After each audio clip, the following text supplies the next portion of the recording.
Today, we're going to be trimming out this vinyl window.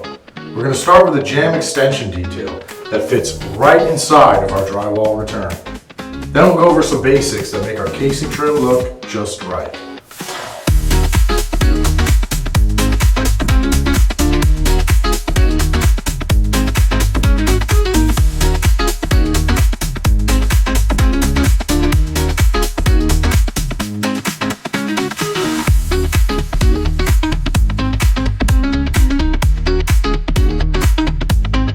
First, we're going to clean out all of the foam from inside of our drywall return tracks.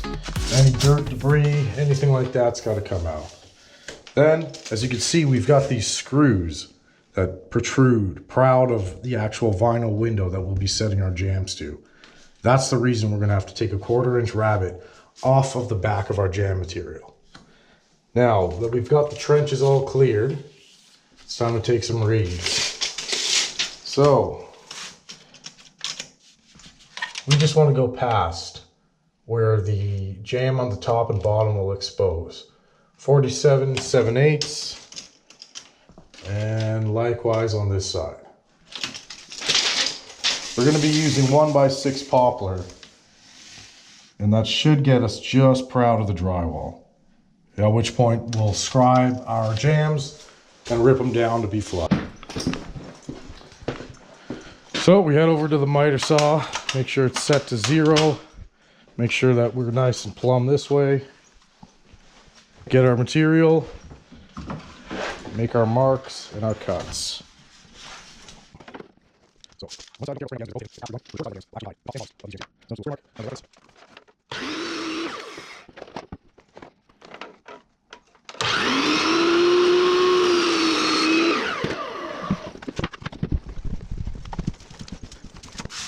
Now, before we can even dry fit these two side jambs, we have to create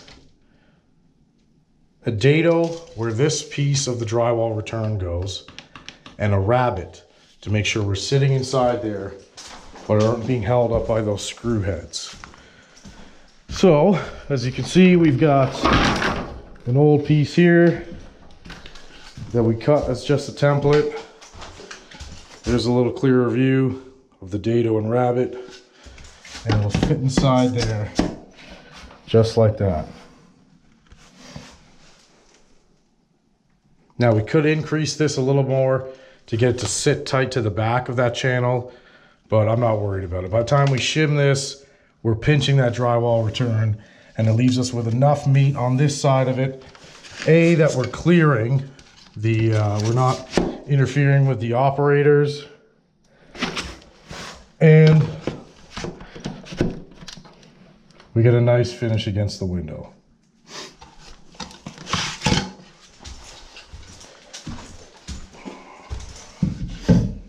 So to do that, we'll use one of these templates just to set our table saw, and we can start ripping our jamb material down.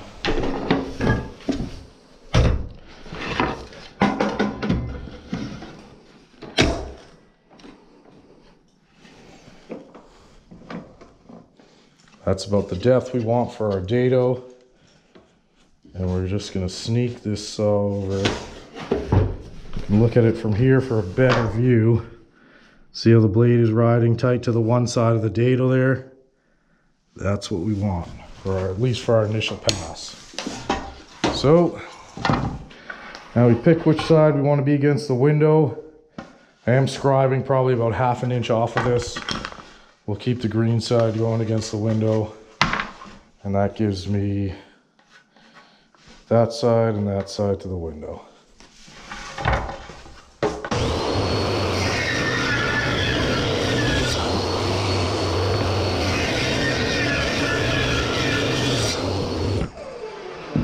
Now we've done our first pass for the dado. Take our gauge and we adjust it so that we're in the middle of that dado for this pass. We run them both through.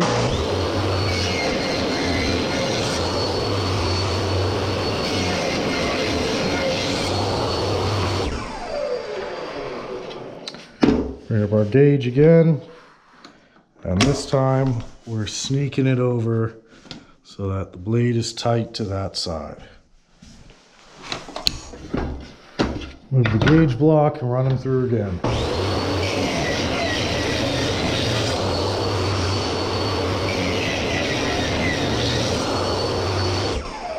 Now, that should be sufficient for our dado.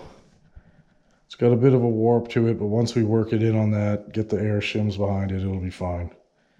But what we need to do now is take off the rabbet from the back to make sure that we are not being held up by those screw heads that are holding the drywall return. So we drop the blade down so that it's cutting just on this side of the dado. That way we're removing all of this back material and leaving this reveal here. This is what actually touches our vinyl window. Got that. We just want to set it over to be... That's good enough there. Lock that in place. About 1/4 inch. Doesn't have to be anything too heavy.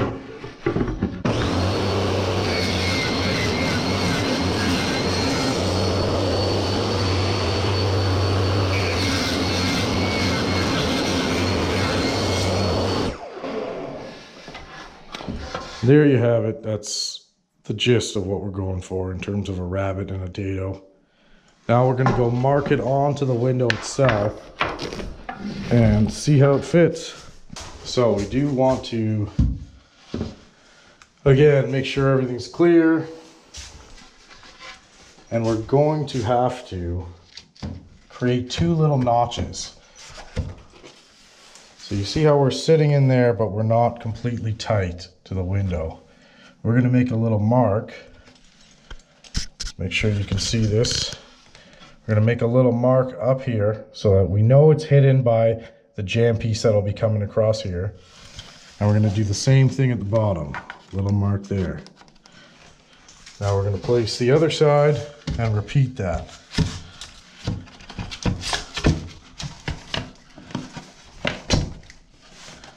Little mark at the bottom there, and a little mark at the top. Now all we're doing is this is going to have to get a notch at about that length in. And all that's doing is bypassing this piece of drywall accessory that we've left. So to do that, usually I just grab the multi-tool and go to work on it.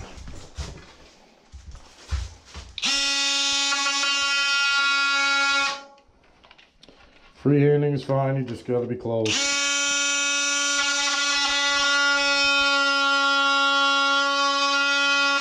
As long as it's hidden by the other jam, that's really all that we're looking for here.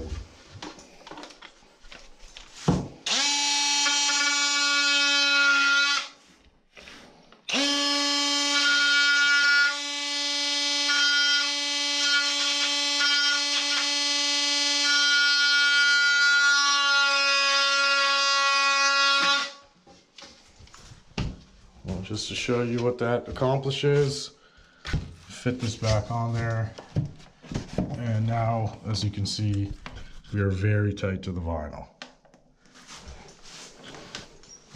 Repeat that on the other side.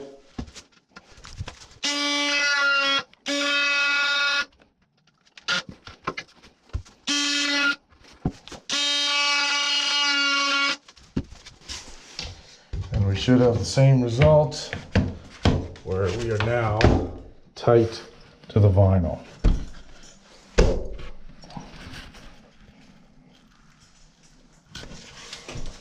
Okay, now another benefit of leaving that bit of play in the track there is we can cut something a little bit wider than what we have here for our top and bottom jams. So I like to go tight to what we've got. 22 1/8 is what it's looking like. Recheck that on the bottom, 22 1/8. So I'm gonna cut 2 pieces of jam that are 22 3/16, just to create that tight pressure fit joint against both ends. I know the job site's a bit of a mess, but it is what it is.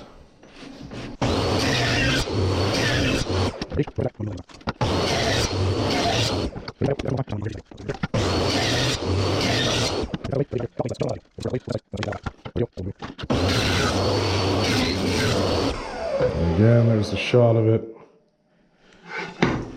Let's go fit these up. And we'll start with the bottom one.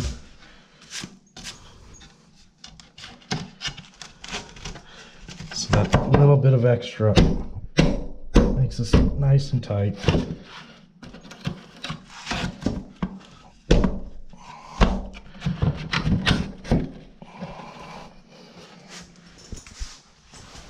Top will be similar situation. So now we're going to pump each side. Even if you over pump in the middle, it's not the end of the world. All we're trying to do is get the top and bottom tight to it. So what we're going to do is make sure we're squared up.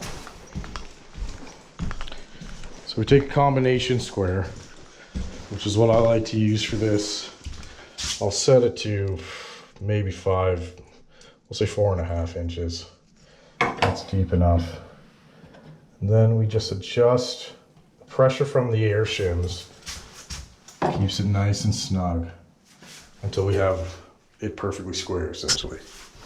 At this point, we need to get out our easy scribe and scribe the outside of the drywall to meet it so that our casing can sit nice and flush.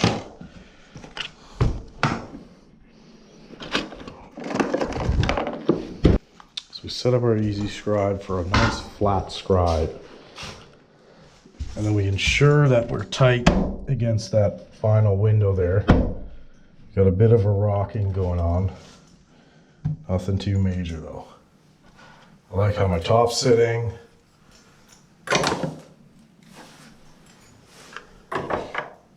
So I'm going to go ahead and make a little tiny adjustment per square, but I'm going to run my easy scribe right along the top here.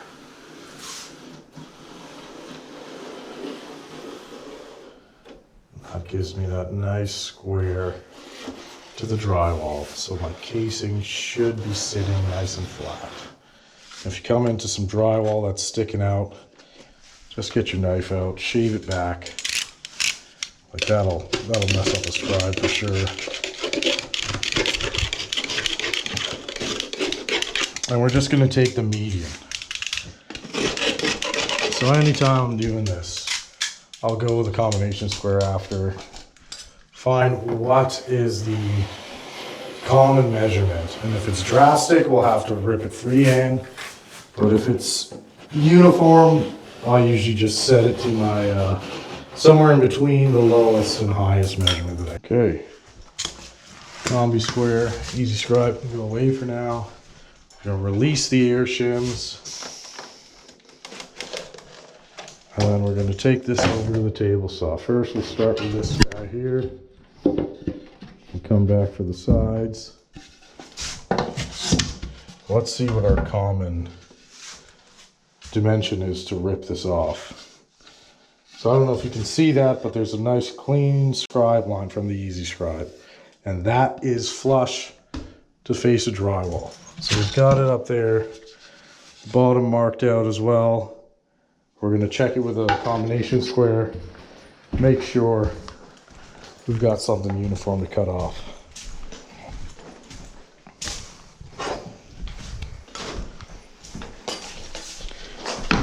So here we go. Just drop the square down to, I usually start in the middle, gives me a good indication of what I'm looking at. Run it up, it's absolutely uniform. All the way down, it gets 1/16 off. So I think I'll go to my short for this one at least. And then for that, I just transfer the mark over to a piece of scrap. We go like this. Oh, we'll need it to be on that side, right? Transfer your mark over to a piece of scrap, and that's how we'll set our blade to make sure that we're not taking off too much or too little. Raise that blade up just a hair above the thickness of the material. That looks like promising. Let's try it.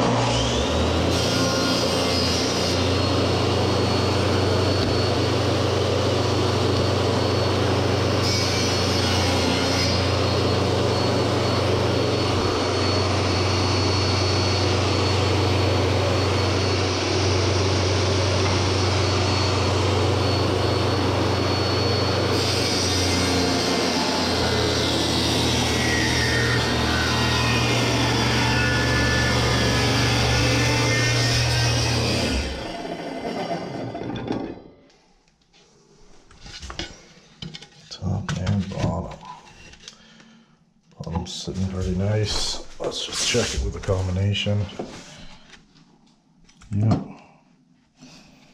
Flush, we're in a hair at the end here, but nothing I think that'll throw our casing off. Now that we've got all our jambs fitted together, and most of them are just shimmed in with these air shims, all we have to do now is make sure these are all squared up, everything's nice and flush, and then we'll have to fill in these gaps at least. You see we've got over an inch gap from the rough framing to the back of our jamb extension.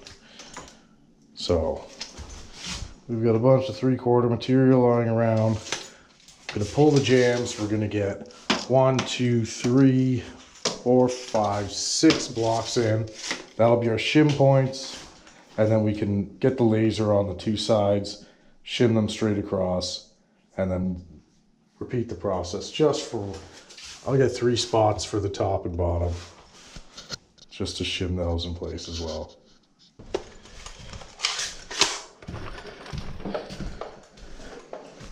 Grab this, throw some nails in it. Oof, that would be absolutely terrible.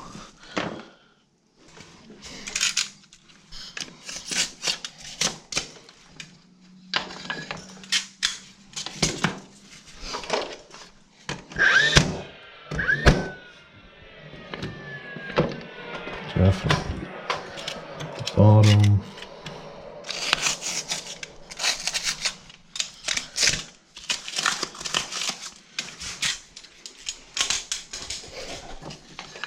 Right, the again.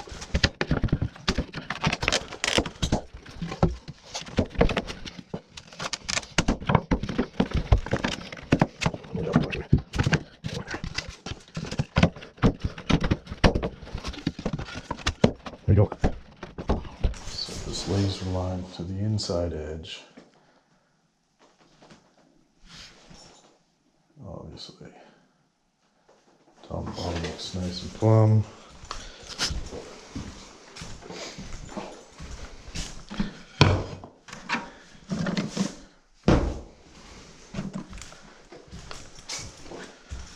I don't know if you guys can see that laser line, but we're lined up to the edge at the bottom and the edge at the top. I'm just going to take my mallet. We're going to get that nice and tight. Another one up top. Drive it over. That's where that wants to live.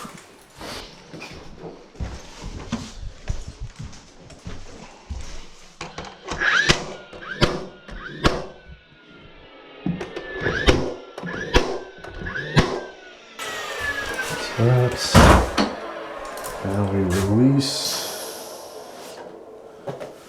Actually,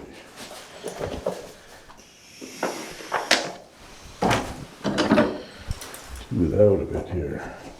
So we're gonna get some. These are just offcuts from the staircase. These wedges that I'm using. like to do is get it to the point that we know we have a nice plumb casing. Right, lasers don't lie, so we set it up on the other side, get that going.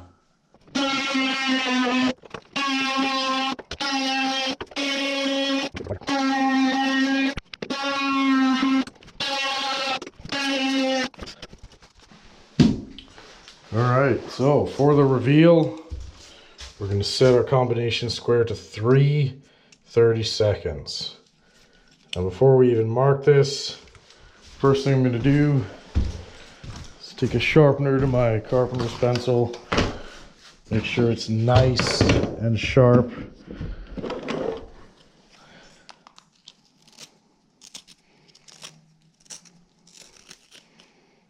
That's what we're talking about. Could use a mechanical pencil, could use a marking knife, up to you. When I'm trimming, I like to just keep this number 2 lead pencil with me. Never sharpen it with a knife, always use a pencil sharpener. Otherwise you're just going to fragment the lead in there. So we mark all 4 corners with our combination square. That is our reveal for our casing. Mark that there. Last corner.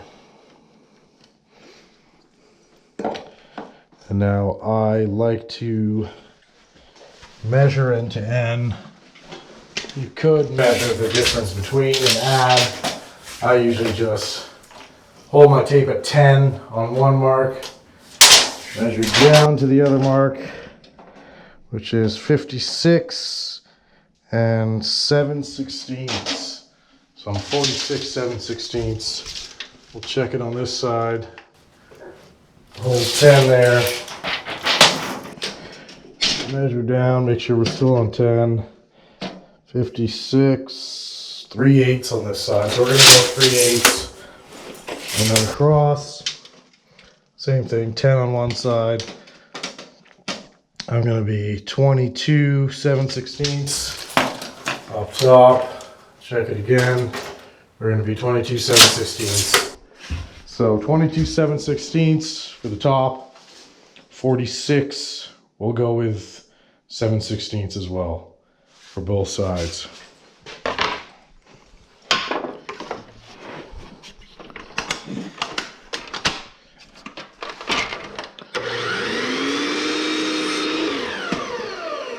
Got the miter. Shift this whole thing down. Same thing. I'll get my 10 to the short, and I know I'm going to be marking 56. So scoop this guy out there. 10 lined up to the short. Marking 56 7/16.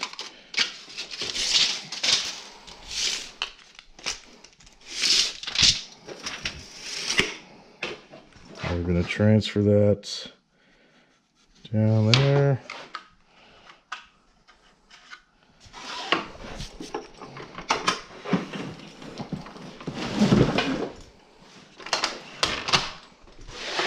We'll creep up to that mark.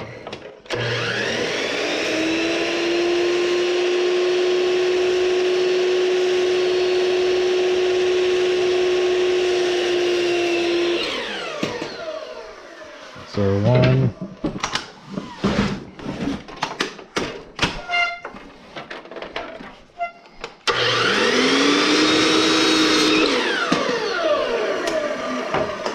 And a nice easy way to make sure they're identical. Grab the other one. Gonna butt it up to it. Line up the 2 shorts. Make a little mark over where this short is. So now that we've cut all our trim pieces, we're going to check them against our marks. Make sure that our shorts are lining up to our targeted reveal. Check all 4 of them.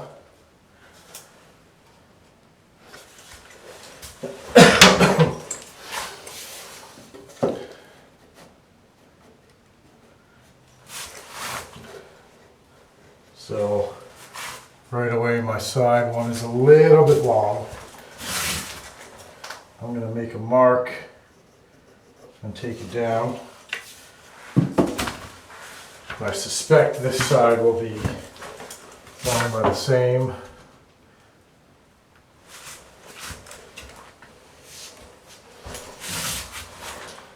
And it is, yeah, very close. Okay, so make a mark there. And cut these two down, and then we are going to pre-assemble our casing. So when pre-assembling casing, the first thing you want to do is lay it all out on the ground. Make sure that the miters aren't way off or anything crazy that you just might have missed. And normally, I mean, there's many ways to prefab these. Sometimes I'm doing pocket screws if I've got poplar or if I've got a face trim or anything like that, like a face frame with a back band, we'll pocket screw and glue. This is MDF. It's not the greatest stuff for pocket screws to hold into. So we're just going to do a couple miter clamps and some miter bond to get it together. So we'll start at the top here or the bottom. Should be the same regardless. Okay, that's that. Do here, just split things up, get our activator ready, get our miter bond ready to go. Start with this short side. Nice helping of it on there.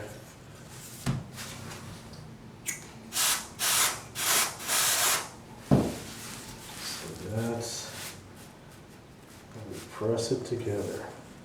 Make sure the faces are staying flat. We'll hold it for a second.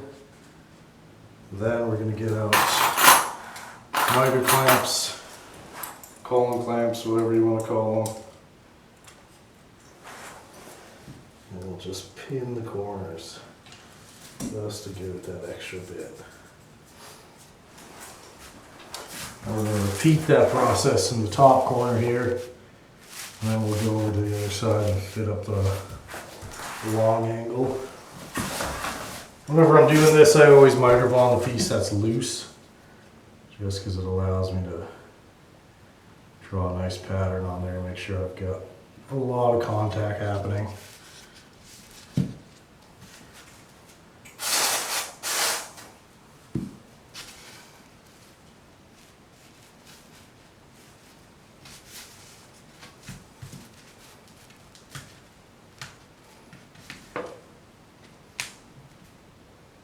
Hold that together.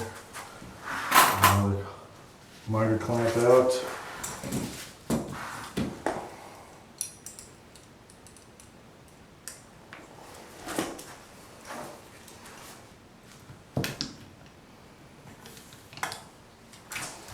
Ready to hold. Face is nice and flush. Then I'm going to jump over to this side. And now we're going to be doing two at once. So, that being said, we'll try not to mess this up. Hopefully you can see how much miter bond we get on there. It's like an epoxy adhesive, so very, very tacky once it's going.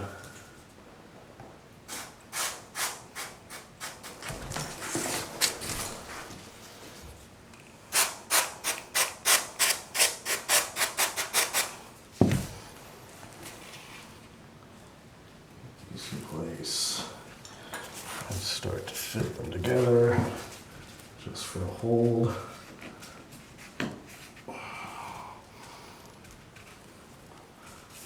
For a few seconds, let that set up. Put some clamps on. As you can see, we've got our casing all prefabbed up. Face framing is nice and flush to each other. So we just want to work its way onto our window. We know our reveals, we know what we want to see. I'm going to place a knee on the bottom there. gonna start working my way on to this corner. And nailing that. Sight my line. I'm looking for my corner intersections to make sure that those are staying nice and true.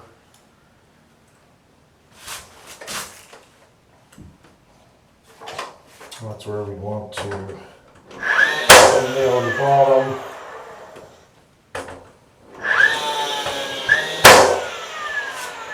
Move that where it's supposed to be. Take a step back, look it over. I'm liking everything I see, so start pinning it down.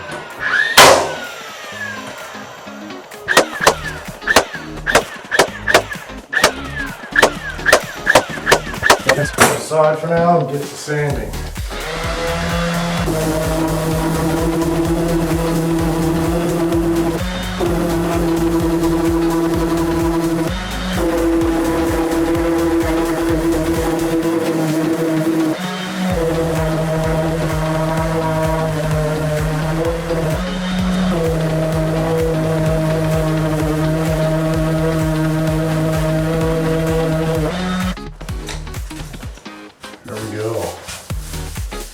Could skip that step, but I get the best results, especially when I'm spray finishing casing. If I sand that down, like, doesn't need any compound in those joints. Doesn't need anything. It looks a bit like it's got, you know, leprosy or something. But once we get it prepped for paint, and it's all sprayed down, it'll be a nice flat, even joint.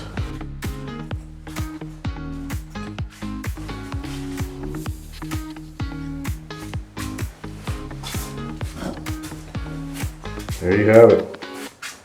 Jam extension hack, as well as basic casing.